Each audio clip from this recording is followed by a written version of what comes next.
vão sorrindo e pelas ruas vão te seguindo. Muita gente acha que os hormônios masculinos dão desejo sexual no homem, os hormônios femininos dão desejo sexual na mulher e que toda a questão sexual depende de hormônio. É importante que nem tudo no sexo depende dos hormônios fabricados pelas glândulas sexuais, pelos testículos no homem e pelas ovários na mulher. No caso da mulher, o hormônio principal é o estrogênio, que é o chamado hormônio feminino, né? Em contraposição à testosterona, que é o chamado hormônio masculino. Na verdade, tanto o homem quanto a mulher possuem estrogênio e tanto o homem quanto a mulher possuem testosterona. A diferença é a quantidade. No homem, a testosterona é 10 vezes mais quantidade do que no corpo da mulher. E no corpo da mulher, o estrogênio está 10 vezes mais quantidade do que no corpo do homem. Então, o estrogênio faz o que no corpo da mulher? Ao contrário do que as pessoas pensam, o estrogênio não faz a mulher sentir vontade de fazer sexo. O estrogênio, ele simplesmente é responsável pelo modelamento, pela modelagem do corpo da mulher. O estrogênio não é responsável pelo desejo sexual. É interessante que o desejo sexual, ele, tanto no homem quanto na mulher, ele é dado pela testosterona. Existem outros hormônios que interferem também no funcionamento sexual de uma maneira indireta. Por exemplo, o hormônio da tireoide. Quando esse hormônio da tireoide está faltando, nós temos uma situação em que o corpo inteiro começa a funcionar de uma maneira mais lenta, né? Existe a tendência à obesidade, existe uma certa tendência a um cansaço físico, uma diminuição da atividade intelectual e também a atividade sexual sofre com isso, né? Existe uma grande perda de desejo sexual quando a pessoa tem um problema na glândula tireoide, uma falta de hormônio da tireoide.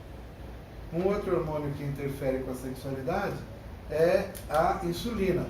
E o diabetes é um dos principais problemas, principalmente na sexualidade masculina, porque o diabetes provoca o endurecimento e o entupimento dos pequenos vasos sanguíneos ao longo do corpo inteiro e também no pênis, né? Muitas vezes, o primeiro sinal que um homem percebe que ele está diabético é quando o endurecimento do pênis já não acontece mais da maneira que acontecia antes. No seu corpo é que eu encontro,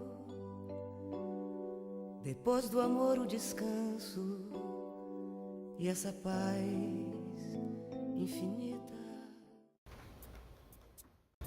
Muita gente acredita que é uma questão da natureza física do homem ter mais desejo sexual do que a mulher e que a mulher teria menos desejo sexual do que o homem, também por uma questão de hormônios, de natureza física. É importante entender que isso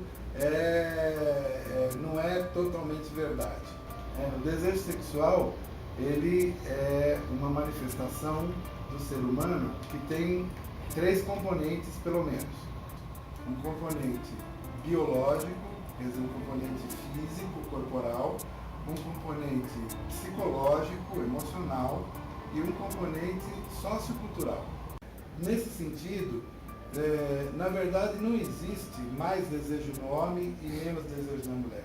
Na verdade existe uma maior aceitação social da manifestação do desejo no homem e uma maior restrição, uma maior proibição social da manifestação do desejo da mulher, né? Na verdade, a força do desejo sexual é igual nos dois sexos. Apenas os homens se sentem mais à vontade para manifestar o seu desejo e as mulheres aprendem que elas devem funcionar mais como freio dessa manifestação sexual. Quem é você? Adivinha se gosta de mim? Se a pessoa tem o sentimento de ser homem, ela tem uma identidade sexual masculina. Se ela tem um sentimento de ser mulher, ela tem uma identidade sexual feminina. Não importa o corpo que ela tem. Esse sentimento de ser homem pode estar num corpo de homem. E aí nós temos uma identidade sexual que combina com o sexo somático, com o sexo genético. E também podemos ter um sentimento de ser homem num corpo de mulher. E aí nós temos uma identidade sexual que não combina com o sexo corporal. Esta pessoa é chamada de transgênero ou transexual. São estas as pessoas que acabam em algum momento da sua vida pensando na ideia de fazer uma cirurgia de mudança de sexo. Por outro lado, isso é a mesma coisa que travesti? Não, não é. Ser travesti é algo bastante diferente. Por quê?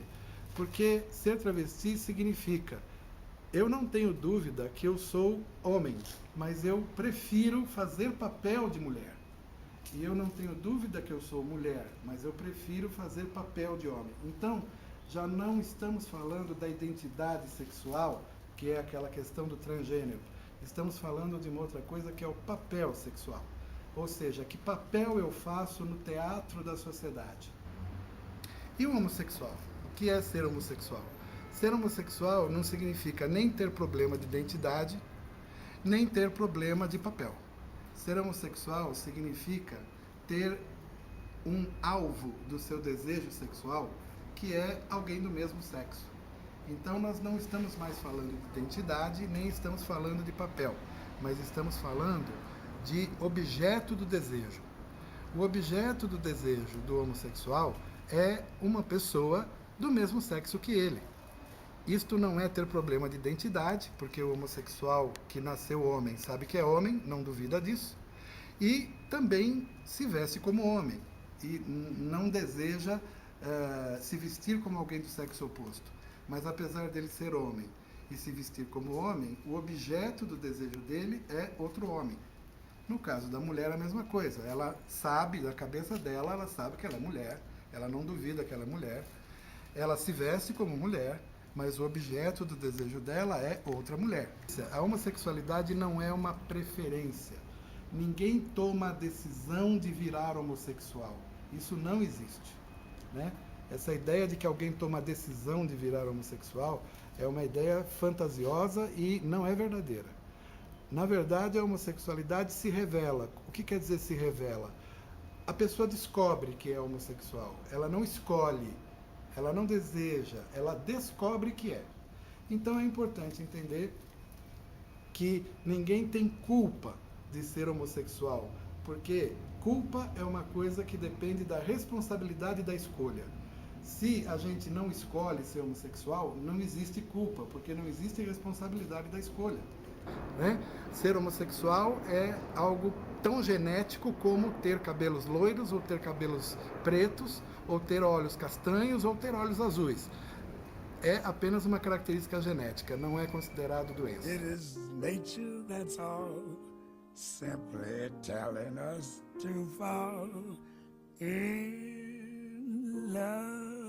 Então, uma primeira questão que a gente precisa deixar claro, tanto para homens quanto para mulheres, é que orgasmo e felicidade sexual são duas coisas separadas, são duas coisas que elas podem estar juntas, uma pode fazer parte da outra, mas não é a mesma ideia. E é uma coisa interessante que essa diferença entre orgasmo e felicidade, ela está justamente, tanto para homens quanto para mulheres, ela está justamente na questão emocional da sexualidade e não na questão física. A felicidade sexual não é uma questão de corpo, mas ela é uma questão de mente e coração. Meu coração não sei porquê bate feliz quando te vejo